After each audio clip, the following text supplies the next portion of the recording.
Aulia dari kelas 12 MIA 3. Perencanaan usaha kerajinan berdasarkan kebutuhan pasar lokal. Yang pertama, ide dan peluang usaha kerajinan berdasarkan kebutuhan pasar lokal. Nah, seni kerajinan tumbuh makin pesat di Indonesia. Kondisi geografis Indonesia merupakan faktor pendukung menjaminnya seni kerajinan Nusantara. Menganalisis peluang usaha dapat dimulai dengan perencanaan yang matang. Yang kedua, sumber daya yang dibutuhkan dalam usaha kerajinan berdasarkan kebutuhan pasar lokal. Berdasarkan pada kebutuhan pasar lokal dapat dikategorikan atas 6 rupa sumber daya. Yang pertama, manusia. Yang kedua, uang. Yang ketiga, fisik. Yang keempat, teknologi. Yang kelima, metode. Dan yang keenam itu market. Yang ketiga, perencanaan administrasi usaha kerajinan berdasarkan kebutuhan pasar lokal. Nah, berikut beberapa aspek penting dalam perencanaan administrasi usaha. Yang pertama, mengurus izin usaha. Yang kedua, penetapan berdasarkan retribusi. Yang ketiga, surat izin usaha perdagangan. Yang keempat, pengurusan pajak. Yang kelima, membuka rekening bank. Yang keenam, tanda tangan perusahaan. Dan yang ketujuh, analisis mengenai lingkungan. Yang keempat, perencanaan pemasaran usaha kerajinan berdasarkan kebutuhan pasar lokal. Faktor pemasaran dapat dikatakan berhasil jika jangkauan pasar semakin luas dan masa produksi semakin lama. Untuk itu, hal-hal yang perlu dipertimbangkan meliputi sasaran pasar, selera konsumen, citra saluran distribusi, dan penentuan harga. Assalamualaikum warahmatullahi wabarakatuh. Perkenalkan, nama saya Lea Huniati. Saya dari kelas 12 MIA 3. Di sini saya akan menjelaskan tentang sistem produksi usaha kerajinan berdasarkan kebutuhan pasar. Nah, yang pertama kita bahas tentang aneka produk kerajinan berdasarkan kebutuhan pasar lokal. Kerajinan pada awalnya merupakan budaya tradisional yang kini menjadi komoditi negara yang dapat meningkatkan devisa. Di antara sejumlah kerajinan Nusantara, ada yang tetap mempertahankan bentuk dan ragam hias tradisionalnya, ada juga yang telah dikembangkan sesuai dengan tuntunan pasar. Berikut ini saya akan menjelaskan produk kerajinan berdasarkan kebutuhan pasar lokal. Nah, yang pertama itu ada kerajinan dari kayu. Kayu ternyata dapat dimanfaatkan untuk bahan kerajinan yang bermutu. Nah, yang kedua ada kerajinan dari bambu. Contohnya itu seperti bakul, ada meja, kursi, dan lain-lain. Nah, yang ketiga ada kerajinan dari tanah liat. Contoh dari kerajinan dari tanah liat tersebut ada keramik sama gerabah. Nah, yang keempat ada kerajinan dari kulit telur. Biasanya kulit telur tersebut dijadikan bahan untuk pembuatan souvenir. Nah, yang kelima ada kerajinan batok kelapa. Yang keenam ada kerajinan dari kulit kerang. Dan yang ketujuh ada kerajinan dari botol bekas. Terima kasih. Wassalamualaikum warahmatullahi wabarakatuh. Tentang kerajinan berdasarkan kebutuhan pasar lokal. Yang pertama, kerajinan batik. Batik merupakan lukisan di atas kain yang digunakan sebagai bahan dasar pembuatan pakaian. Batik memiliki berbagai macam motif dan setiap motifnya merupakan simbol bagi pemakainya. Secara umum, motif batik terdiri dari motif geometris yang berbentuk garis-garis dan motif non-geometris yang berbentuk makhluk hidup seperti hewan dan tumbuhan. Yang kedua, kerajinan bambu. Kerajinan bambu terdiri dari kerajinan anyaman dan kerajinan dengan teknik potong sambung. Kerajinan anyaman adalah benda-benda kerajinan yang dibuat dengan cara anyaman, yaitu menyedihkan bahan anyaman satu sama lain sehingga bahan anyaman tersebut saling menyilang. Contohnya kipas, tangkir, kukusan, dan sebagainya.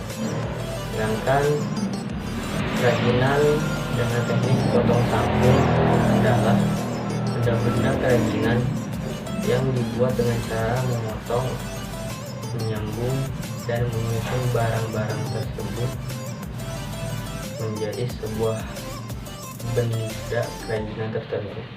Contohnya meja, lemari, dan kursi. Yang ketiga, kerajinan wayang kulit. Wayang kulit adalah salah satu seni tradisional Indonesia, terutama berkembang di Jawa. Wayang adalah istilah bahasa Jawa yang maknanya bayangan. Hal ini disebabkan karena penonton bisa menonton wayang dari belakang kelir atau bayangan saja. Wayang kulit merupakan warisan leluhur yang berasal dari daerah Keraton Yogyakarta serta Surakarta. Kemudian di poin yang ketiga yaitu ada proses produksi kerajinan berdasarkan kebutuhan pasar lokal. Seperti contohnya membuat lampu hias dari bambu. Alat dan bahan yang harus kalian persiapkan untuk membuat kerajinan tersebut adalah alat dan bahan yang pertama yaitu bambu yang berdiameter kurang lebih sekitar 10 cm, lampu 5 watt, kabel secukupnya, cat epoxy clear, semen, dan amplas. Kemudian langkah-langkah pembuatannya yaitu yang pertama memilih bambu yang kering yang berdiameter sekitar 10 cm. Kemudian potong bambu tersebut dengan panjang 1,5 meter. Yang kedua yaitu menghaluskan bambu tersebut menggunakan amplas. Kemudian semprot menggunakan cat atau flitur agar bambu tersebut menjadi halus dan mengkilat. Setelah itu bambu tersebut dijemur hingga benar-benar kering. Kemudian yang ketiga yaitu memilih salah satu ruas bambu yang akan dijadikan menjadi dudukan lampu hias tersebut. Pastikan ruas dudukan tetap utuh sedangkan ruas lainnya digergaji sebagian. Yang keempat yaitu bila ruas bambu sudah digergaji, maka lakukan pengamplasan agar terlihat rapi dan bersih dari serbuk bambu. Yang kelima, tambahkan lubang di bagian tengah bambu untuk kabel. Dan yang keenam yaitu untuk membuat dudukan, gunakan semen dan dicetak menggunakan ember kecil dengan ketebalan semen antara 7-10 cm. Yang ketujuh, untuk menambah kecantikan lampu hias, Anda bisa menambahkan ukiran-ukiran pada bambu tersebut. Setelah semuanya jadi, lakukan pengecatan ulang menggunakan cat epoxy clear agar bambu semakin mengkilat. Dan yang terakhir yaitu lengkapi dengan kabel dan lampu. Kerajinan lampu hias dari bambu siap dipasarkan. Assalamualaikum warahmatullahi wabarakatuh. Perkenalkan, nama saya Muhammad Miftah Mubarak dari kelas 12 MIA 3. Di sini saya akan mempresentasikan perhitungan titik impas break even points usaha kerajinan berdasarkan kebutuhan pasar lokal. Nah, saya akan menjelaskan pengertian dan manfaat break even points. Break even points adalah titik impas di mana posisi jumlah pendapatan dan biaya sama atau seimbang, sehingga tidak terdapat keuntungan dan kerugian suatu perusahaan. Break even point ini digunakan untuk menganalisis proyeksi sejauh mana banyaknya jumlah barang yang diproduksi. Nah, adapun manfaat break even points, yang pertama, jumlah penjualan harus dipertahankan agar tidak terjadi kerugian. Yang kedua, jumlah penjualan untuk keuntungan.